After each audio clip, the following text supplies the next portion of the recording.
E a notícia não é boa, gente, porque o salário mínimo perdeu o poder de compra pela primeira vez desde a implantação do Plano Real. O Plano Real foi implantado em 1994, ou seja, lá se vão 28 anos. E nos últimos 5 anos, a inflação oficial do Brasil, medida pelo IPCA, cresceu de forma intensa. E nos últimos tempos, a inflação disparou. A gente vê isso na prática, com a gasolina alta, com o gás caro, com o preço de tudo no mercado muito caro. Por isso a gente convidou para participar mais uma vez com a gente o professor Gilberto Braga, que é economista e vai desenrolar essa história toda. O que é poder de compra? O que isso representa na prática? Coloca o professor Gilberto Braga na tela com a gente. Bom dia, Jacaré, quarto vacinado, professor querido Gilberto Braga, bem-vindo. Bom dia, Rafa de França, meus queridos ouvintes, meus queridos telespectadores. Primeiro vamos explicar que hoje mais cedo eu fui tomar a segunda dose de reforço, fiz uma postagem nas minhas redes sociais lá na Cesar, lado de uma escultura belíssima, colorida, que está lá, né? Eu falei, olha, esse rato da Covid não me pega mais, eu já tomei aqui a 4ª dose. O Rafa de França brincou comigo, lá um comentário. A gente tá junto, né, Rafa? Vai Graças a Deus. Até contra o bolso para se defender da inflação, não é isso? E explica pra gente, vamos trocar em miúdos, tem muita gente que não lembra do início da década de 90, em que o preço mudava o tempo todo no mercado, de manhã era um preço, de tarde era outro preço. Isso não acontece hoje em dia, mas perder poder de compra, o salário mínimo não ter poder de compra, o que isso representa na prática para o consumidor, para cada brasileiro, professor Gilberto Braga? Representa que a população fica mais pobre a cada dia, Rafa de França. Porque o que acontece é o seguinte, naquela época, o chamado dragão da inflação, né, que comia aqui cuspindo fogo nos preços, ele representava um aumento chamado inercial, ou seja, as pessoas aumentavam porque todas as vezes que elas iam fazer alguma ação econômica, comprar alguma coisa, a conta, sempre o valor daquilo que você ia pagar estava maior. Então, quem tem que marcar preço, ou seja, quem prestava serviço, quem fabricava e revendia os seus produtos, ia aumentando os preços porque disse, olha, tudo que eu pago está mais caro, então quando eu for comprar produto para fabricar matéria-prima, insumo vai ficar mais caro.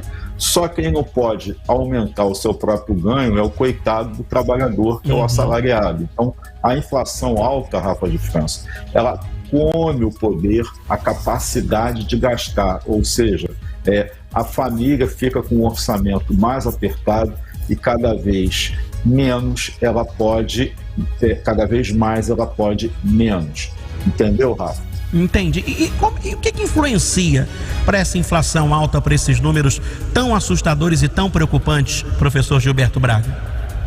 Olha, a gente tem várias causas externas e internas, né? As causas externas, essa confusão lá da Rússia com a Ucrânia, que fez o mercado internacional ficar bagunçado. Então você tem bloqueio de transações comerciais, bloqueio financeiro com parte do mundo, né? E a Rússia é um parceiro global muito importante, né? Fabricante de petróleo, exportador de trigo, exportador de defensivos agrícolas que são utilizados na agricultura brasileira.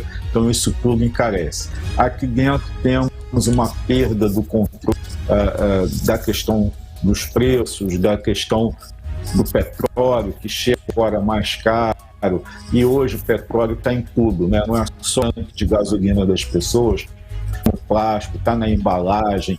Toda a indústria brasileira usa o petróleo como insumo e matéria-prima. Ainda tem o dólar, né, Rafa? Hoje está disparando aí, já está aí agora, neste momento, deixa eu conferir aqui, a R$ 5,13 a cotação. Caramba! Isso porque saíram dados ruins lá na China de comportamento da economia chinesa, eles estão fechando lá algumas áreas urbanas da China, então tem aí uma espécie de isolamento, né, de lockdown não oficial. Então isso não apenas você tem um risco de uma nova onda de Covid partindo lá da China, onde tudo começou, como essa restrição socioeconômica faz com que a China, que é uma locomotiva do comércio internacional, fique aí um pouco aquém daquilo que se esperava. China mais fraca significa mundo mais pobre, significa perder dinheiro para o Brasil, viu, Rafa? Professor Gilberto Braga, aqui no Brasil a gente está aí num ano de eleições. A gente tem todos esses fatores externos que você comentou. Tem expectativa de melhora ainda para esse ano ou a coisa pode piorar? Olha, vai piorar menos, isso é uma boa notícia, viu, Rafa? Porque, na verdade, a gente vai dizer o seguinte, olha, a inflação vai diminuir. Só que às vezes as pessoas dizem assim, o preço vai cair? Não, a inflação diminuir quer dizer que vai subir menos, vai subir mais devagarzinho. Então, hoje a inflação acumulada vai estar em 12% em um ano. E a gente acha que ela vai fechar em dezembro no acumulado em 8%. Então, significa dizer que ela vai aumentar numa velocidade menor e que, portanto, os preços vão ficar mais caros, se é que a gente pode dizer isso, Rafael. Tem como a gente prever, professor Gilberto Braga, como é que o mercado se comportaria, por exemplo? O mercado tem a expectativa de uma reeleição do presidente Bolsonaro ou de uma nova figura comandando o país? Já se tem esse termômetro do mercado? Não tem ainda não, Rafa. E o que intriga o mercado é que é o que nós chamamos de falta de previsibilidade. Você hoje pode ter planos, olha, ano que vem eu vou trocar de carro, ano que vem eu vou viajar, ano que vem eu vou reformar o quintal, vou fazer mais um quartinho, vou bater uma laje. Então, as pessoas fazem planos para as suas vidas e as empresas fazem planejamento para o futuro. Hoje ninguém consegue planejar, porque ninguém sabe se vai dar Lula, se vai dar Bolsonaro, é uma terceira via como candidato de frente.